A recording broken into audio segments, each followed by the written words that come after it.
اللہ اللہ۔ وعدے کی ہمیشہ پابندی کی جائے، اس کو یہ نہ سمجھا جائے کہ یہ دنیا داری کے کام ہیں۔ عہد کی پابندی، حضور صلی اللہ علیہ وسلم فرمایا لا دین لمن لا عہد له، جو شخص وعدے کا پابند نہیں ہے اس کا دین ہی نہیں ہے۔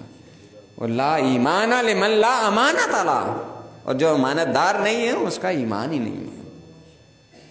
تو فرمایا کہ اصل نیکی تو یہ ہے کہ اللہ پر ایمان لانے کے بعد، یوم آخرت پر یقین رکھنے کے بعد،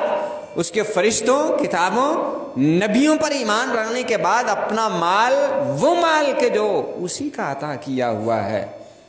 کتنا وہ مہربان ہے کہ دیا ہوا اسی کا ہے، اور پھر بھی جب ہم اس کے رستے میں دیتے ہیں تو اس کے اوپر بھی اللہ رب العزت ہمارے اوپر رحمتیں، اور ایک کے بدلے میں 10 نہیں 70 نہیں 70 بھی نہیں، کہیں 100 گنا اور کہیں 700 گنا عطا کر دیتا ہے۔ کتنی کمال مہربانی ہے اس خالق و مالک کی کہ اگر اس کی رضا کے لیے 1 روپیہ خرچ کیا جاتا ہے تو 700 اس کے بدلے میں عطا کر دیے جاتے ہیں، اور وہ وہاں سے رزق عطا فرما دیتا ہے من حیث لا یحتسب،